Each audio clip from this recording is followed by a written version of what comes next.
Hey, it's Dessy, Dessy X. You can find me everywhere. You can find me on Facebook, Instagram at thatbitchdessyx. I make music, I write poetry, I model, I write short fiction. I do about everything there really is to do just because I love to create. But hey, tune in to me and you're tuned into GFG TV. Kicking back into it, episode 2. Didn't mean to interrupt you, but we were kind of breaking down the 5 people locally, or not necessarily just 5, but people locally that you would like to work with. You had kicked through a couple, and I think you were kicking on to another one, so we'll just finish on there. Last one is definitely TaySavo. Like, I got to work with him. Like, I got to. He's someone who actually supports my music for real, for real. Like, he's always popping out in shows. Like, always, I can always see him upstage, like, in the crowd, just, like, really vibing. Like, I gotta work with him for real. So you spoke on wanting to make a project this year? Album, yeah. So you want to make a full release album this year, and you said that you were aiming for December release? Yes. Okay, can you talk a little bit more about that? Do you have some projects that you've already worked on? Don't give away anything that you don't want out yet, but... I've got just the 2 projects I've done so far, the Broken Hearts Association and the 5 Rooms of Grief. I don't have really anything fully set besides, like, I have a maybe title, but I have like just like, a few songs, so I'm like, oh yeah, this is definitely gonna be on the project, like the song we do with Colo, that I'm already done, like that song's already done, it's gonna be on the project. I'm just really just waiting until I can really think and figure out what I really want the title to be, so I can really dive into it, so I can figure out what I want my theme to be honest. So yeah, all the songs can like match up. I like everything to tell a story. That's why I like 5 Rooms of Grief. It's like literally the 5 stages of grief, like denial, anger, bargaining, like it's everything. That's what I want my album to be, especially if it's gonna be my first album. Like I have to have it telling a story. But before then, I plan on dropping a project, 5-song project with Dirt Nasty Beats. Like he's someone I've been trying to work with as well. Like because I know Nasty. Shout out to him for real, because his beats go insane. Like Absolutely. I gotta work with him. He's another person that I just got like a little list in my head where I'm like, yeah, I gotta work with them. I gotta work with them. I gotta work with them. Like I just got to. And like there's certain people where I'm also waiting until I'm a better artist and until I go work with them, because like that's just something that I do. Like it's something that I also do with like my writing. I'll have like an idea for a book, but I won't write it until I know I'm on that level of like words. I'm being able to put my words together and like describe things perfectly. Like I don't know, my mind just be working like that sometimes. Yeah, you're sharpening your stone before you get to your blade. Right. In a sense. Yeah, that's respectable. A lot of people get frustrated before their 10,000 hours. You know what I mean? The industry, standard statement that you ever hear, the 10,000 hours, your time that you put in. And that's a respectable thing. Wanting to get better at your craft. What do you feel, just over the past year, you have grown on the most artistically? I would definitely say performing. Dessy, like last summer, I'd be thinking back sometimes, like I can't even believe I was like, I think last summer I was a terrible performer. I think I just wasn't as confident and comfortable with my voice. I was scared. I was okay hiding behind the track, okay letting that take control and just giving stage presence when I could do it. But now, like, I'm not afraid to speak up. I'm not afraid to put the mic closer and let people actually hear me. Like, I'm working on getting performance tracks because I want people to hear me even better now. Like, now I'm comfortable and confident enough where I'm like, I can do this and I'm not scared. Because I was letting that fear rule me, and that's one thing I said this year, that, nah, I'm done with fears. So, let the confidence take over.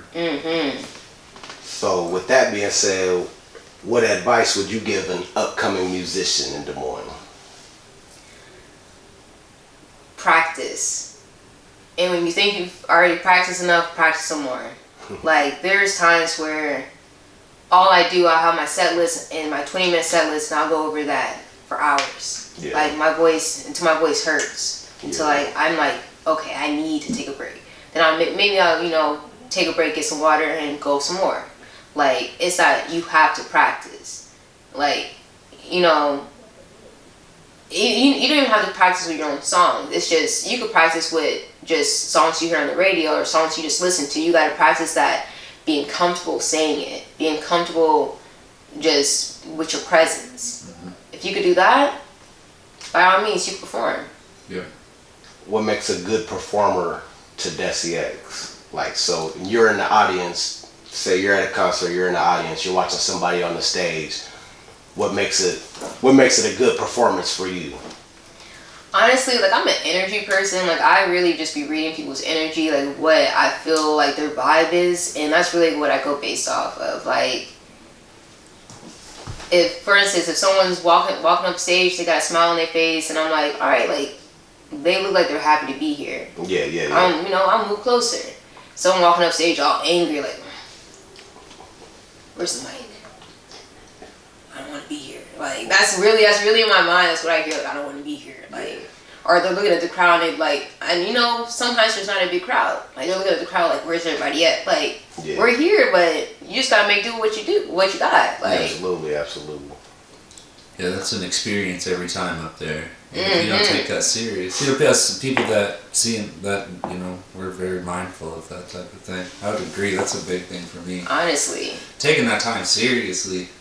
Because guess what? If you can do it good there, you can do it better in front of a million people. You know exactly. what I mean? Like, to take that serious. I'm a firm believer that it doesn't matter if there's 5 people in the audience or 50.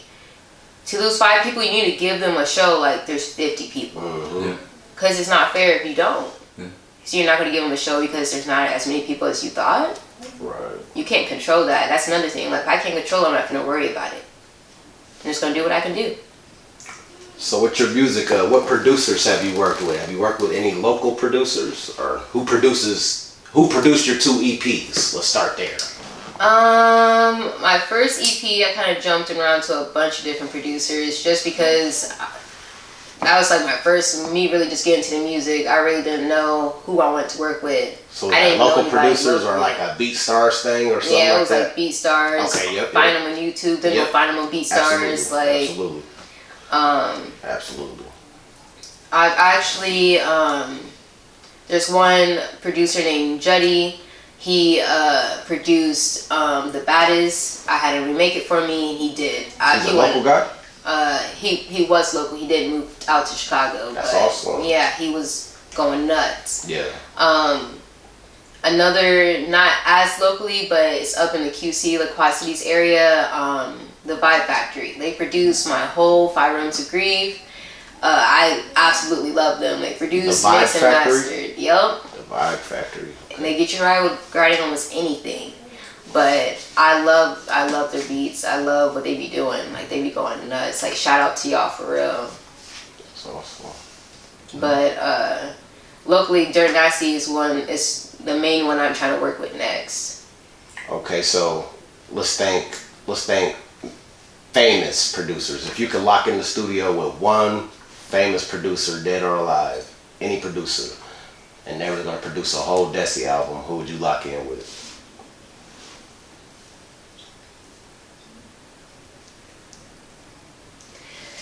I don't know many producers' names. That's fair. I'm not gonna lie to you. That's fair. So I'm thinking, I'm like, if I can't list a name, then I could at least say a project, someone who produced this project, or someone who works with somebody.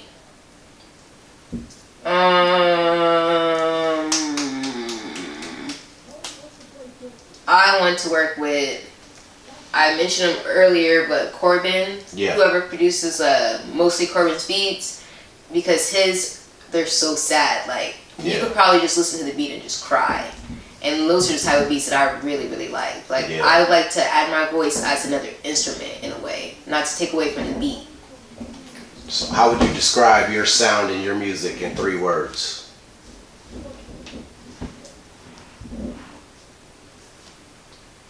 Painful.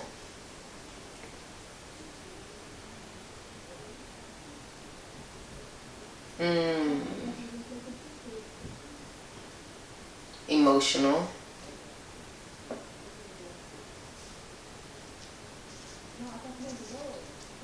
Energy. That's deep. So we've gone through some of your music, and why don't we dip a little bit into some of your, maybe your other fans. We'll look at the bag first. I see a Death Note. Yes. So you like anime? Yes. Let's dig into anime. Let's just start off with some top 5 anime. Top 5? Top 5. Okay, Dragon Ball, top 1, like everything, like everything, like Dragon Ball Super, Dragon Ball Z, doesn't Who's matter your favorite what it is. Dragon Ball character? Vegeta. Yeah.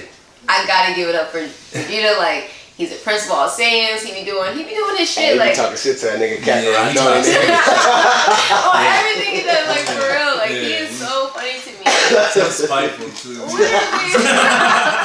Jealous of the motherfucker. He really is, but it's so funny. It's because he was meant to be the prince of all Yeah. Saiyans, but his whole world got destroyed. Like, it makes sense. Yeah. If you really think about it, I was watching it for the first time and I was like, but I understand you. Glory And got if I were taken. you, like, I'd be doing the same shit. Like, Glory. But, Man, this fuck Kakarot, nigga. I'm no, telling you, for dog. It's supposed to be me, dog. Shit. I was the underdog. So the games back in the day, you could hack. So before we go into your next one, you used to be able to get a PS1 Japan edition, right? So you could play the DBZ games, right? And this, I was cracked about this. Like, we were on this because you couldn't play them here. You know, you had to get a chipped PlayStation, right? And when we finally did Hercule, which is a no power, old Dragon Ball, right? Original Dragon Ball, Hercule from the tournaments, right? Okay. And he was just a human, just a Yeah. super strong human. He had no powers, right? He got his ass whipped a bunch, right? And I was the character I picked every single time. I love Hercule. I love that underdog. And he had some, like, he was the worst character to pick, let me tell you. So if you beat somebody with Hercule, you feel on top of the world. actually beat somebody, you know? That's how I feel about Krillin Mark ass. Oh my God. Same. I'll get his ass whipped. Sit your ass down. Yeah. No, Man, for fuck real, that, Krillin man. had it rough. Krillin had it Always. rough. Nobody had it. Maybe Yamcha, but nobody Yamcha, had it. bitch ass Yamcha too. had it pretty bad too. He had got some He hands really put all over did, though. him. He got his That's whole world hilarious. took. Yeah, his whole lady. Motherfucker say Yamcha. Oh, that's messed up. That is comedy, That's bro. true. So DBZ was one. After that, I'm definitely gonna say Death Note. I've seen Death Note like 4 or 5 times. Like, Death Note, and it's crazy because I originally got into Death Note from seeing the movie, and I was like, this sucks. Like, The movie was crap comparatively. yes, like, Yeah. but I thought it sucked, and I know a few people who've seen just the movie, and they're like, this is amazing. Like, there's nothing better, and I'm like, what? Have you seen the anime? They refuse. I know one person in particular who just refuses to watch the anime You're only because gonna need the more. movie was just that good. No, it Like, wasn't. Lies. Lies. All freaking lies, and anybody that's a true anime head knows that movie was garbage. literally, It was like the trash. we didn't talk about the live action Dragon Ball movie either. Oh no, we didn't. Boring. Absolutely I completely garbage. threw that out my mind. I so forgot about we're that. gonna pretend like Death Note, like, okay, the movie, at least it got you to the good stuff. Exactly. Like, I went and watched the anime and I was like, whoa. And then you even go further and you go to the graphic novel and you're like, yes! I'm pretty sure we actually got the graphic novel. Graphic novel's so good. So But good. The artwork is like crazy. I love the black and white artwork. see, now I gotta check it out. It's insane. Yeah. See, I was gonna keep it for a collectible because you know how I feel. Go like- digital. Keep it as a collectible. Do it. But there's everything digital. You Oh, can do yeah, I all the didn't even think graphic. about Yeah, that. you could just pop it up on a web page and check out Right. some of the artwork that was in That's there. definitely what I'm gonna do. That's how I did all of So- Naruto because I couldn't afford 945 books or whatever. Right. You know what I mean? Like, Expensive. it was so much, and like I literally got to like 100, and then like I'm like I have so much more to go. But yeah, So that's crazy. You just brought up Naruto because that was gonna be my next one. There, okay, that was just so you had Dragon Ball Z, you had Death Note, and then we're on to Naruto. All right. I actually, me and my boo just finished Naruto not too long ago. Like he's seen it like mostly, but I had never seen it. Ooh. And I was somebody who had talked like so much shit, like, cause everyone was always comparing Dragon Ball and Naruto. So like, and I tried to watch Naruto at first. I really did. I watched like 3 or 5 episodes. Original? It wasn't. Oh yeah, the original Naruto. one. Okay, I can see why. We watched the Shippuden one it's too. It's a little bit painful at the beginning. Yeah, I just couldn't. Like I was watching it, and I'm like, regular Naruto and go to Shippuden. See, no one ever told me that. So after I tried watching Naruto, I was like, this sucks. And then I tried watching Dragon Ball, and I'm like, yeah. Like, watching niggas get beat up the whole entire time, who don't want to see that? Yeah. But I literally was like, yeah, no, this is what I like. But, you know, I gave Naruto another try, and I actually really liked it. Like, I understand why everyone's always saying the storyline is like that shit. Because it really is. Like, the storyline go insane. Like, there's so much, like, the whole time I really felt like I was on a roller coaster. Because I'm like, as soon as I'm like, something big happens, I'm like, all right, cool, man, we can chill. And then another big thing happened, like, there was never a break. Like, there was always something happening. What like, more could happen? You know? Literally. Like, that's Naruto for you. But it was good, like... Anybody that ever struggled with Naruto, I tell them, watch Shippuden. Sure, you may not have the beginning of it, but it's more interesting, and it will make you want to watch the beginning. Because you'll have unanswered questions. Right. It's the only anime I've ever recommended that. Because I wouldn't recommend that with any other anime. But Naruto could be dry for just watching regular old Naruto. It was very kid focused, and they wanted it very focused. They were trying to produce it for America. That makes sense.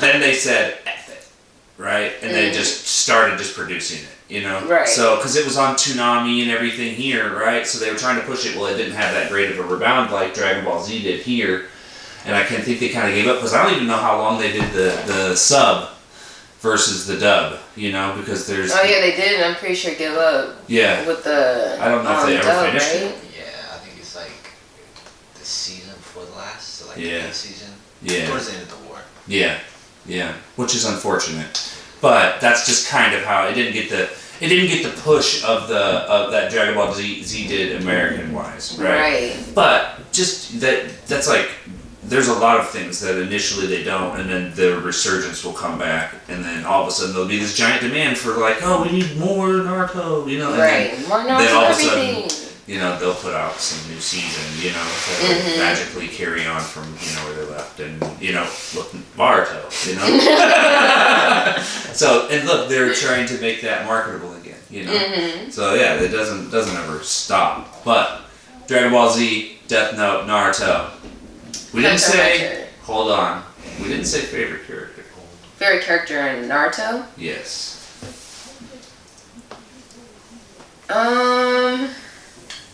Honestly, Gaara's one of my favorite ones. Okay. I really fuck with like how he was brought up, like just what made him him.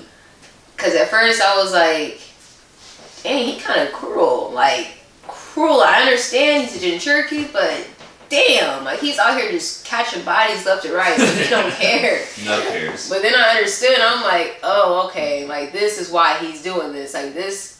I mean, his own father tried to kill him. I mean, I would probably kill everybody who came close to me after that. Yeah, that dude knew Pain. That's right. Oh my gosh, and that's another person I do fuck with. Pain. Pain like, is such a dope character. Pain. Maybe the most intricate character ever.